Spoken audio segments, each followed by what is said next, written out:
단편 시리즈 제1편 꿈과 상상 촬영 스튜디오 1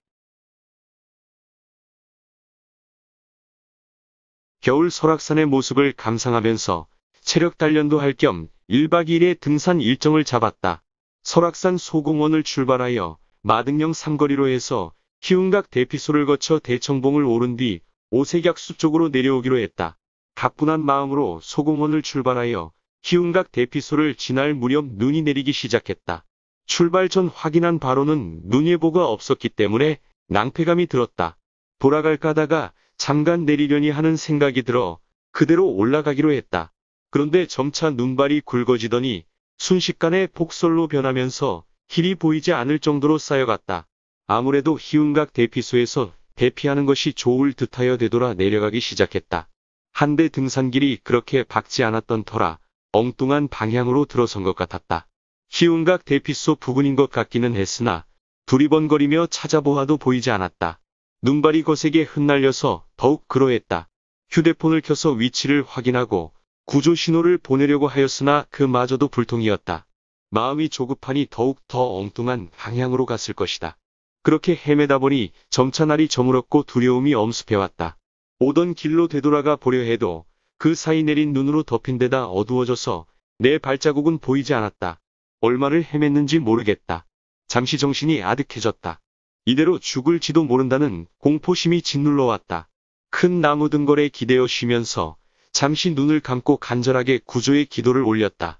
공포가 조금 누그러져 나름대로 다시 방향 감각을 잡아보자고 하면서 눈을 떴다. 구조의 기도가 통했을까? 눈이 말끔하게 그쳐 있었다. 게다가 저만치 앞쪽으로 눈이 치워진 도로가 보였다. 헤매면서도 다행히 마을이 있는 산 아래로 온 것 같았다. 안도의 한숨을 내쉬었다.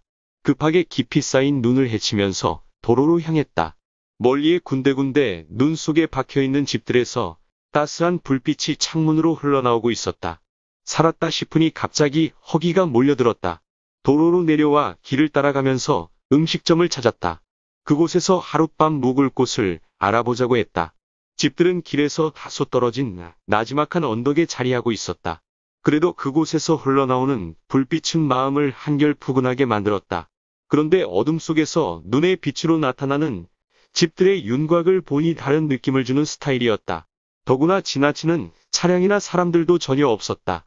이상한 느낌이 들었지만 눈 내린 밤이니 그렇겠지 했다.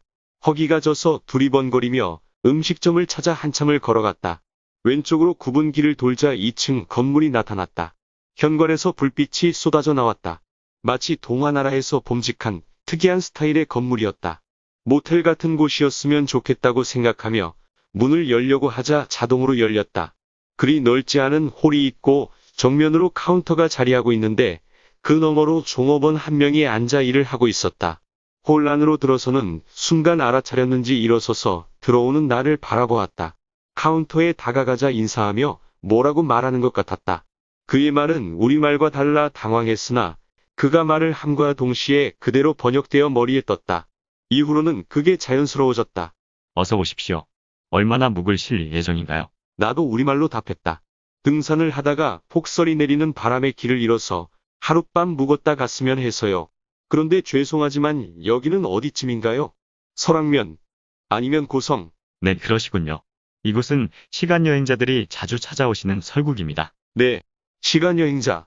설국. 그의 말에 어안이 벙벙했다. 그러자 그는 이해한다는 듯 미소를 지었다. 지금은 낯설게 느껴지실 겁니다. 그러나 며칠 지내시다 보면 모든 걸 이해하시게 됩니다. 그럼 어떻게 돌아가게 되나요? 그것도 걱정하실 필요 없습니다. 그때가 되면 돌아가실 수 있게 되니까요. 참 희한하네요. 전혀 상상도 못한 곳으로 오게 되었으니 말입니다. 여기는 꼭 동화에서나 본 곳이네요. 그런데 어째 아무도 보이지 않죠? 요 며칠 사이에 오신 분들이 없어서 그렇습니다.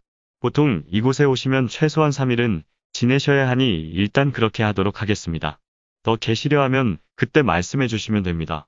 기록을 해야 하니 카운터 앞에 서주시겠습니까? 그가 말하는 대로 앞에 서자 그는 다 되었다고 하면서 카드를 하나 내밀었다. 2층 2호실입니다. 그는 카운터 오른쪽에 있는 엘리베이터를 가리켰다. 식사를 하시려면 1층으로 내려오셔서 왼편으로 가시면 식당이 있으니 그곳을 이용하시면 됩니다. 그런데 좀 이상했다. 아무것도 하지 않았는데 일사천리로 체크인이 된 것이다. 그래서 물었다. 네, 감사합니다. 그런데 기록을 한다고 하시지 않았나요? 그는 뒤 벽면에 설치된 CCTV와 같은 기기를 가리키며 답했다. 조금 전에 인식기에 신원이 저장되었으므로 체크인 절차는 모두 완료되었습니다. 간단하네요. 알겠습니다. 요금은 지금 결제해야 되죠? 그러면서 나는 신용카드를 꺼내들며 물었다. 신용카드 되지요? 처음 오시는 시간 여행자분들이 자주 하시는 질문인데요. 여기서는 신용카드라든가 실물화폐는 사용하지 않습니다. 조금 전에 인식기에 신원이 저장되었으므로 매일매일 일정 시간을 내서 공적인 일에 봉사하거나 기여하면 그것으로 결제가 끝나게 되어 있습니다. 네, 좀 특이하군요. 어떤 일을 하게 되나요? 전력 생산 곡물과 채소나 육류 생산 공장에서 2~3시간 보조하시면 됩니다. 모든 것은 자동화되어 있으므로 이상현상이 발생하는지 여부만 체크하면 됩니다. 그리고 주민들 행정사무도 있지만 시간 여행자분들은 참여하실 수 없습니다. 현지 주민들만 돌아가면서 담당합니다. 해야 하는 일이라든가 시간 등은 이곳에서 지정해 주나요? 그가 카운터 한 면을 터치하니 스크린이 나타나면서 종류별 작업 영상이 나타났다. 그것을 가리키며 설명했다. 여기에 보여드리는 작업 중 원하시는 것을 하나 선택하시면 됩니다. 그러면 시간과 장소를 안내해 드립니다. 나는 고개를 끄덕이며 고맙다는 인사를 하고 객실로 향했다. 허기와 피곤이 몰려와 후다닥 식사를 끝내고 쉬고 싶었다. 다음날 모텔 종업원의 안내로 일찍 결제 작업을 한 후 마을을 돌아보기로 했다. 육류가공은 어떻게 하는지 알아보고 싶어 그것을 택했다. 결정하자 그가 출입문 앞에서 기다리라고 했다. 나가려다 생각나는 게 있어 돌아서서 물었다. 혹시 이곳에서 관광할 만한 곳을 추천해 주실 수 있나요? 먼저 꿈이나 상상을 촬영해주는 스튜디오에 가보세요. 그곳에서 원하는 것을 촬영하셔서 저장해두면 흥미로우실 겁니다. 시간 되시면 가셔서 원하는 만큼 촬영하시면 됩니다.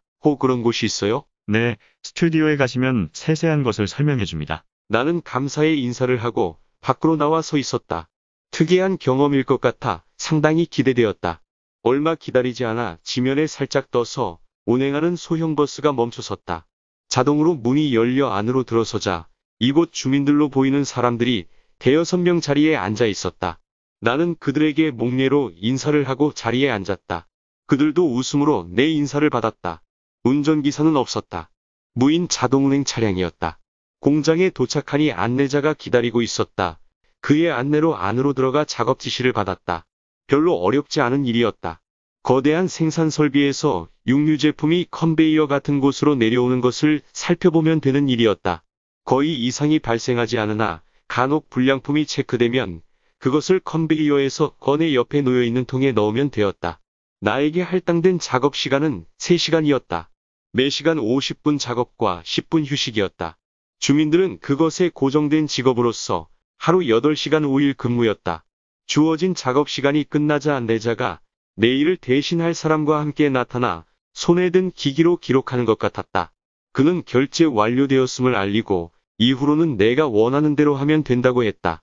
그에게 상상 스튜디오에 가고 싶다고 하니 그곳으로 운행하는 버스가 있다고 했다. 공장 정문에서 기다리면 알아서 올 것이라고 했다. 얼마 기다리지 않아 그의 말대로 차가 도착했는데 아무도 타고 있지 않았다. 안내 방송이 흘러나왔다. 10분 뒤면 스튜디오 부근에 도착하는데 그곳에서 내려 걸어갈 것인지 아니면 스튜디오 정문에서 하차할 것인지를 물었다. 나는 부근에 내려달라고 했다. 어릴 적 눈이 내리면 들판으로 몰려나가 아이들끼리 눈싸움을 하거나 눈사람을 만들던 추억이 생각나서였다. 차에서 내려 주위를 둘러보니 온통 눈으로 덮여 있었다. 그런데 멀리 아름다운 건물이 눈을 뒤집어 쓰고 서 있었다. 깔끔하게 눈이 치워진 길이 그곳으로 뻗어 있었으나 나는 불어눈 쌓인 들판을 가로질러 그곳으로 갔다. 3층으로 되어 있는 꽤나 큰 건물이었다. 문 앞에서 신발에 묻은 눈을 터는데 출입문이 자동으로 열렸다. 신발을 깨끗이 정리한 다음 안으로 들어섰다. 오른편에 안내 데스크가 있고 촬영실로 보이는 여러 개의 방이 보였다. 왼쪽으로 엘리베이터가 있는 것으로 판단컨대 위층에도 촬영실이 구비되어 있는 듯했다. 여직원이 상냥한 미소를 지으며 촬영하시겠냐고 물었다. 그렇다고 하자 그녀는 모텔에서처럼 자동인식기로 필요한 절차를 처리한 후 촬영실로 안내해 주었다.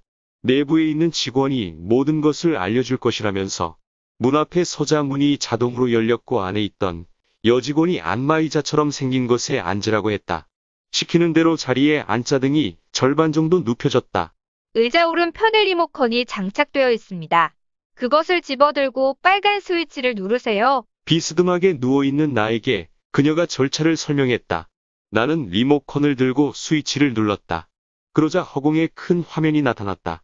리모컨의 파란 스위치를 누르시면 다양한 장르의 스토리가 나옵니다. 그것을 검색하시 원하는 장르를 선택하세요. 노란 스위치를 누르시면 함께할 인물들이 등장합니다. 그 중에서 원하시는 스타일의 사람을 선택하시면 됩니다. 나머지 엑스트라는 신경 쓰실 필요 없습니다.